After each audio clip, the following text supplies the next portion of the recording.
My name is Kelly Dale with offthebeadedpathbeadstore.com. Welcome to week 7 of our Peyote series.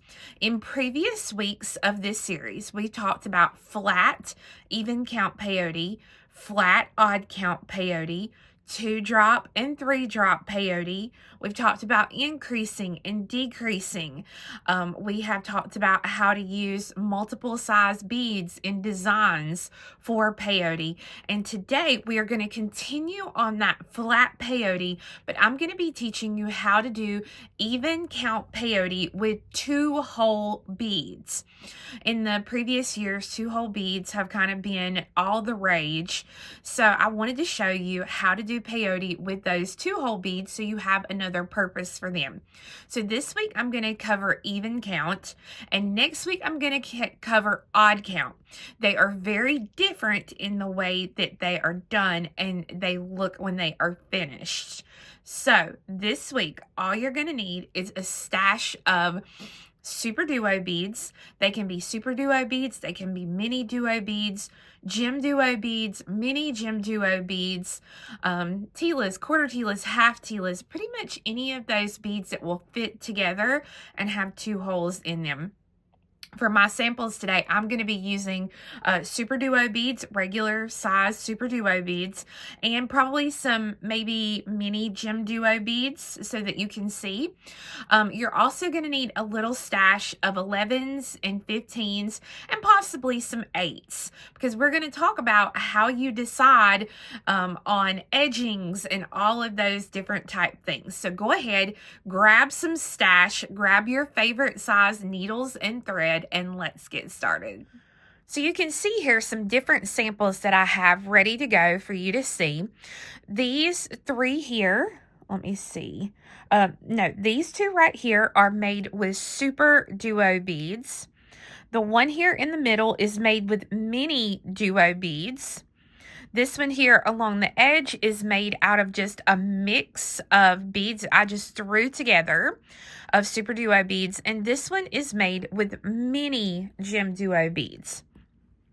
So when we talk about doing peyote, even count peyote with 2-hole beads, the first thing we want to look at is the edging. You will notice that when we do even count peyote, your beads here along the edge will be offset. So one side is always going to be higher than the other side as you work up your peyote piece. When we do odd count, our beads are going to be exactly across from each other. So that's the first thing. Now, you can hide the offset on this by edging your piece. And magnets are sticking together there. So you can see here, I still have the offset. So if I look at it straight on like this, I would still have offsets of beads, and I know where the beads are, but you can see here how the beads are kind of offset, even the super duo beads. You can see how they almost are at that diagonal there. So you can hide that by adding an edging if you would like, or me personally, I just really liked how this gem duo one looked without having the edging, so that is always the case as well. The other thing that you need to know about even count versus odd count is when doing even count, there's no way to have a centered design in your even count. Just like in regular peyote, we will not have a centered design here. You can do diagonal stripes and they look good. You can do multiple colored lines, but it's really hard to have a center design or a centered design in your piece. Whereas with odd count peyote, you can have a centered design. This one is odd count. This one is made with gem duo beads, not the minis. You can see the width of the change there. And, you can see how my beads are across from each other. You have even little spots all the way down, and we have that center to our piece. So those are going to be your 2 main differences as you work on your piece. So for me today, I'm going to be working on another mixture bracelet. I absolutely adore this bracelet. It looks really fun. You can wear it with just about any color, you know, shirt that you have.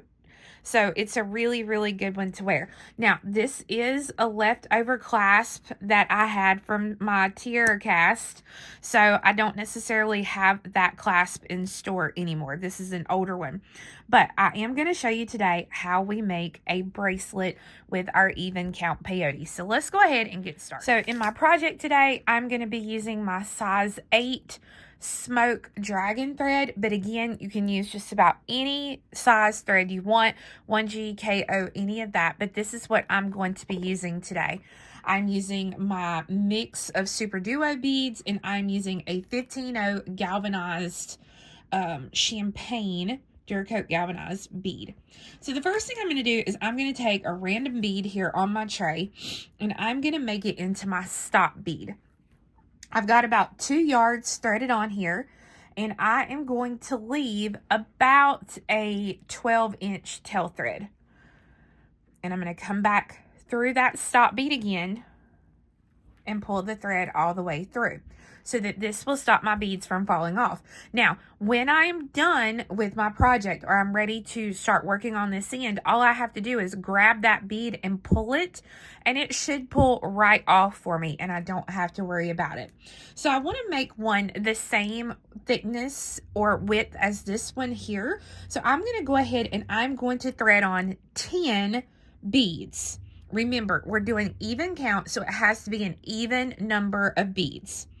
So 1, 2, 3, 4, 5, 6, 7, 8, 9, and 10. Don't think that one has a hole in it. Okay.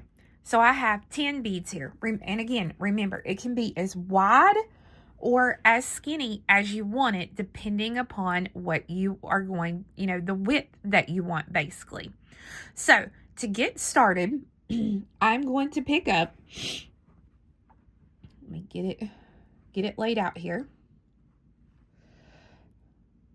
Okay. I'm going to flip this first one in a downward motion like this towards myself. Let me see if I can zoom in just a little bit there. Okay, so I'm flipping it towards my body, and I'm going to pick up a 15 and a duo. And I'm going to go through the bead here, the second one from the end. I'm going to go through this one through the top hole. I'm going to hold on to that one bead that I'm going through. I'm going to pull these 2 threads so that now this is what my piece will look like. Okay, they should lay just like that. So I'm going to pull them all together. The next bead I flip down like this. I'm going to pick up a duo, and I'm going to come through the next bead that is here. Because see, they're down, up motion. And if they're not that way, that's okay. You can just make them lay the way they're supposed to for this first row. Remember, first row is always, always, always the hardest. Okay, so right now, see right here, this one is faced up. So I'm just going to take that little hole and flip it down. And I'm going to flip the next one up so it's in an up-down motion. I'm going to thread on 1 bead. And I'm going to go through the open hole of that next duo there.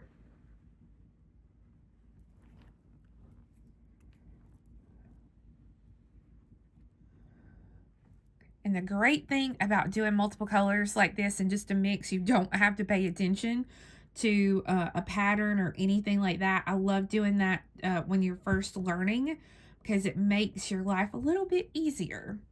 Okay, so I flip this one down, flip that one up. Pick up a duo and come through the next bead sticking up.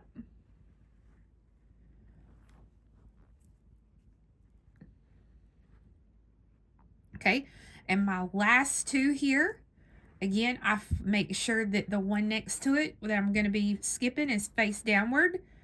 And my last one is facing upward. Pick up a bead and pass through that last bead there on the edge.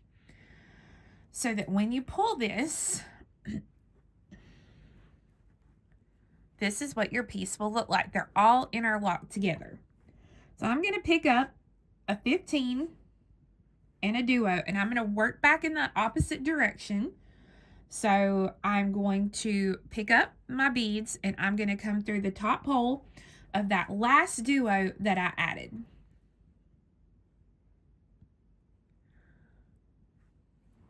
Pick up a bead, come through the next duo.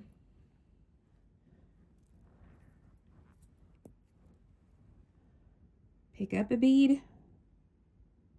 Swear, I think some super unos got in here. Didn't even know I still had any of those. Each time I'm just picking up a bead and passing through the next open hole until I reach the end of the row.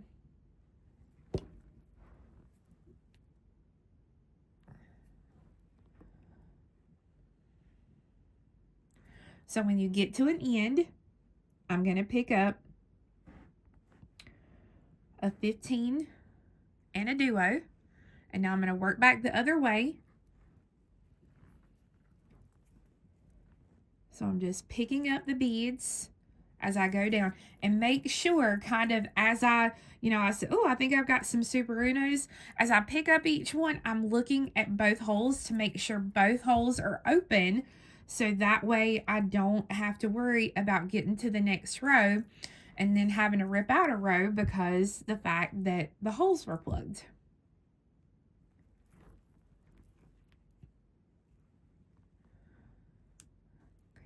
So pick up a 15 and your next duo, work the other way, and go through just like that. So you can see how easy this is.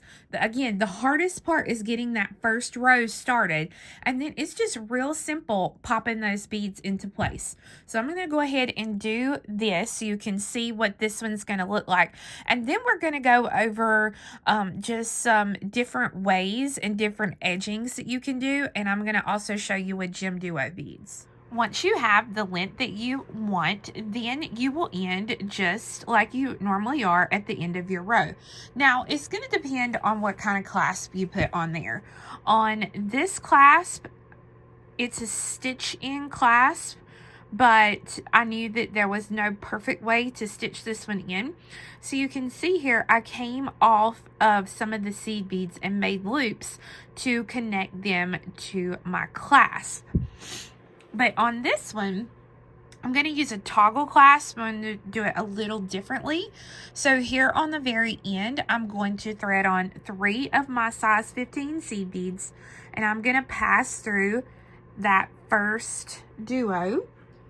And when you do that, it may loosen it up like it did here. So all you have to do is just kind of hold everything back tight and pull just like that. And then I'm going to use some size 8 seed beads, and I'm going to pop size 8 seed beads all the way through this row.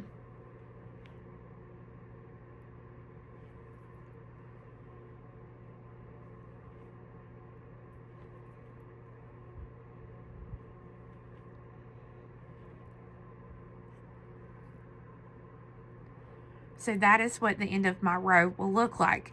Now I need to be coming out of, if you look right here, I've got 1, 2, 3, 4, 5. This is my center here, 1, 2, 3, 4, 5. So right here is my center. So I need to come out of one of these 3 beads here. So what I'm going to do is I'm going to come down through the other hole of the same duo that I'm coming out of, and I'm going to work back across the row, zigzagging through to get to the other side.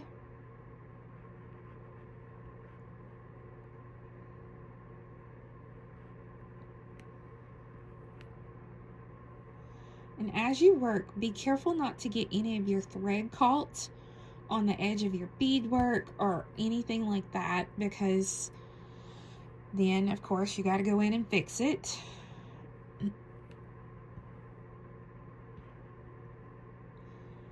And as I get to the end here, I'm going to come out of that last hole. I'm going to pass through my 3 15s. And then pass through to come out of the 8-0.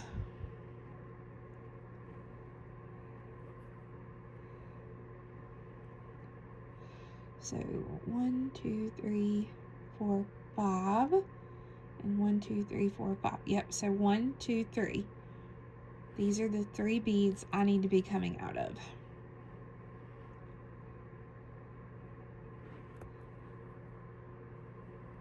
Now I'm going to pick up, I think I did 8 15s. And I'm going to pass back through just like that. And I'm going to reinforce this by passing through it again, and I'll probably reinforce it twice. So this is once, and then I'll go through these 3 beads, and then I'll do it again. I want to go through it as many times as my thread will allow me to get through here and through the 3 beads here on the base. Now, once you have that completely tied off, then you can add a clasp, whatever kind of clasp you want. On this one, I have done a toggle clasp. You can also do a magnetic. You can do the loops here around to attach a clasp like this. It is completely up to you, but this is just an easy way to finish off this bracelet. And you'll notice again, I did no edging. I left this like it was because I didn't want that lacy look. But now I'm going to show you, if you want to add an edging, how to do that. If you want to add your edging, it's really easy. You are going to, however you decide to finish off the end. I have some beads just thrown into place here. What we want to do now is we want to come up with enough beads that will go from hole to bead and then bead to bead. So this first one, you may want to test and do 3 15s.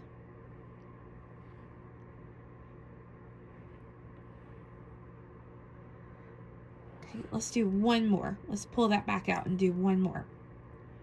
When you're working with 2-hole beads, some of them are a little bit of a different size depending on their finish. So you may have to kind of play with your counts. So 4 beads are there. So now I'm going to pick up 4 15s and then pass through the next 15. And you can see how that edging works. So now 4 15s. Go through, and you would do this all the way to the other end. So I'm just going to keep going, and then when you get to the end of your bracelet, we're going to act like this is the very end of it here. When I get to the end of my bracelet, again, I'm going to pick up 4 of my 15s, and I'm going to pass through that end hole, so that you can see there how nice that edging looks. And it covers up any thread that you may have showing. You shouldn't really have much showing, but if you do, it'll help to kind of cover up that thread. Then you can go ahead and you can finish off the end of this bracelet if you want this end. Completely up to you. I'm just going to throw a couple of little beads in here to get me to the other side for now.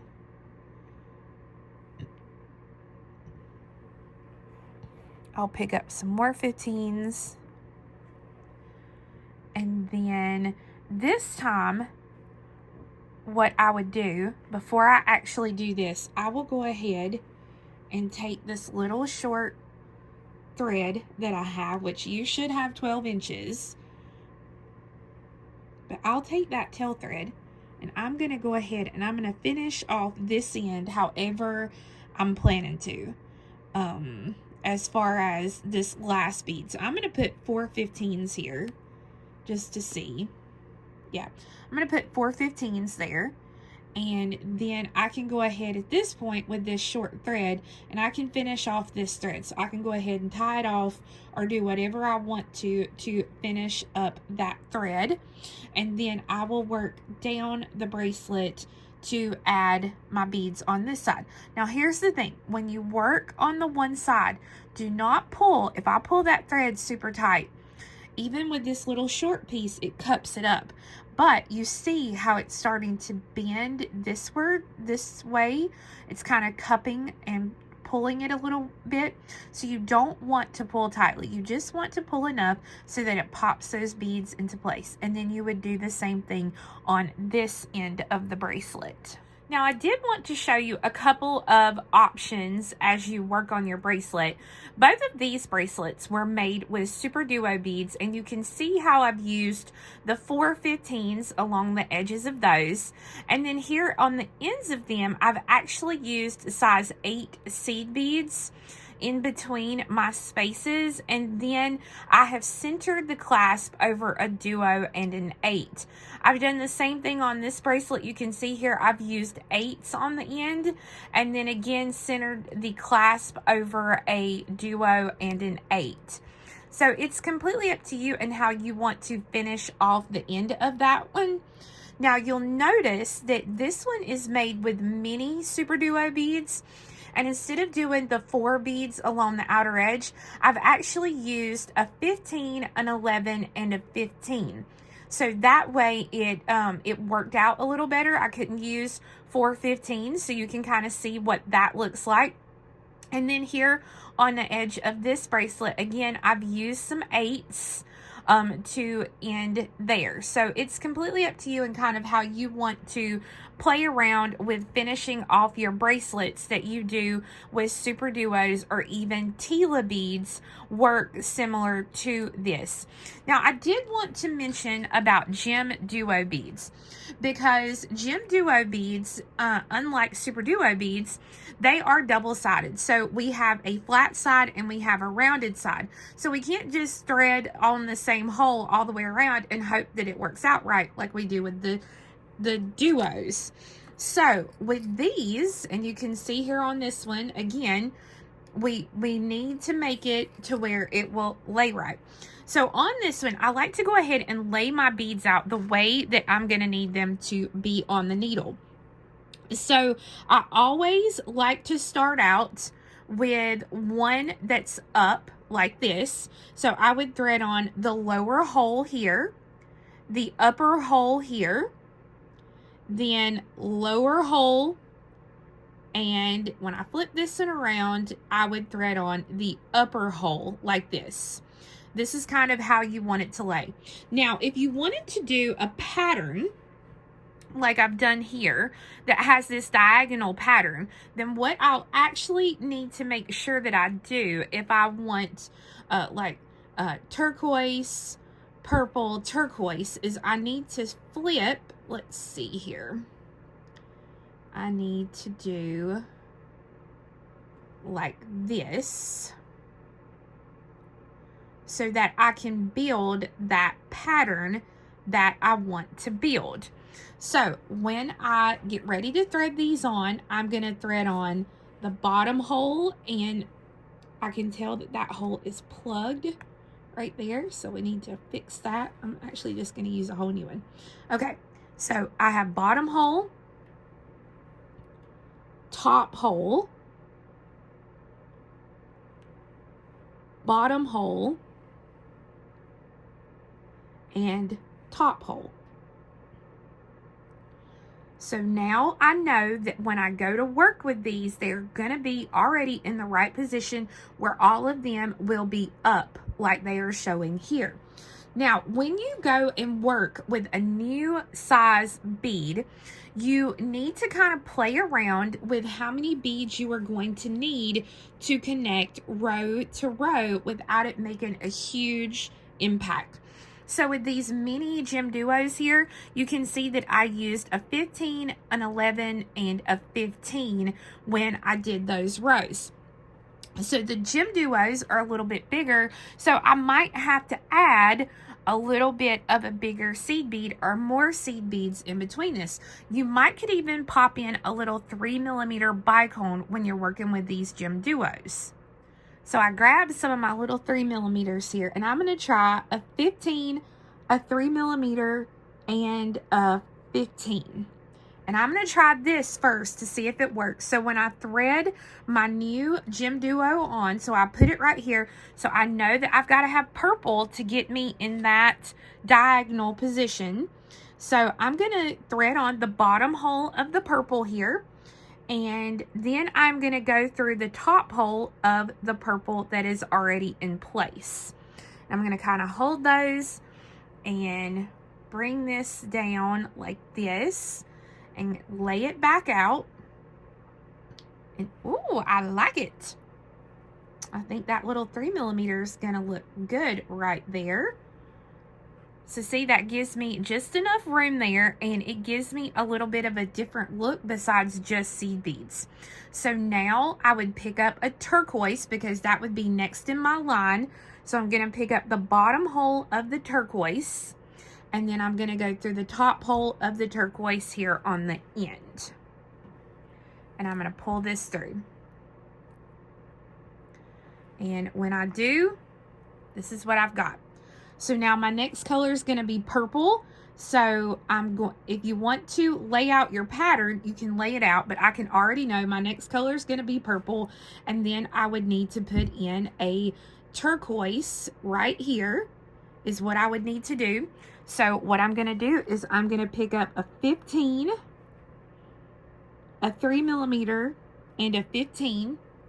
And then I'm going to pick up the bottom hole of the purple, and I'm going to go through the top hole of the gem duo.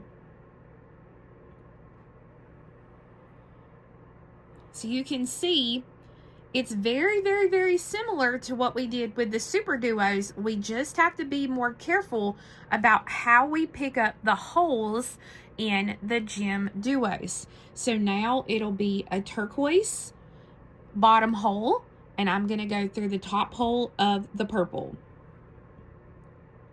You're going to know if you have picked up the wrong bead, if when you put them on, if it doesn't lay correctly as far as your colors, you're immediately going to know, okay, I picked up the wrong color. So again, here on the end, I'll pick up a 15, a 3mm, and a 15. And then I need turquoise, so I'm going to pick up a turquoise bottom hole and go through the top hole of the one already in place, so that when I do that, again, make sure that your color is still going the way it needs to. And then I'll have purple here for my next one, so I'll pick up a purple, go through the bottom hole, and then pass through the top hole here. And then I would just continue on my way until I have all the beads as long as I want it. Now on this mini gem duo in here, I finished out the end with 15, 11, and 15, just like I've done all the way down. And then I have centered the clasp over my gem duos in my 11 here. So you can kind of do it however you want to, but again, when you get back down here or you get to the top, you'll just have to decide for you personally, how many beads you want to go from here to here, and then what you want to plug in this hole to attach your clasp. So it's all about playing and seeing what you like the best and having the most fun with it. Now, I will tell you, on this bracelet, I will center the clasp over the gem duo, and whatever I'm going to put in this space right here, that would be where I would center the clasp, however I'm going to add it. So guys, I hope you'll play around doing even count peyote stitch with 2 whole beads that you have in your stash. It's a great way to use them up, and they will make great gifts for birthdays or holidays for this upcoming year. Now, next week, I'm going to show you odd count with 2 whole beads. It's very different from our even count, so you'll definitely want to make sure to come back so you can see how to use up some more of your 2 whole beads. If you're on Facebook, I would love for you to share your pictures with us of projects that you make with even count peyote and your 2 whole beads over in our Facebook group, Off the Beaded Path. And please know that there is a step-by-step tutorial that you can purchase on my website for this project at offthebeadedpathbeadstore.com. Hope you and your family have a great rest of your day, and we will see you again next week.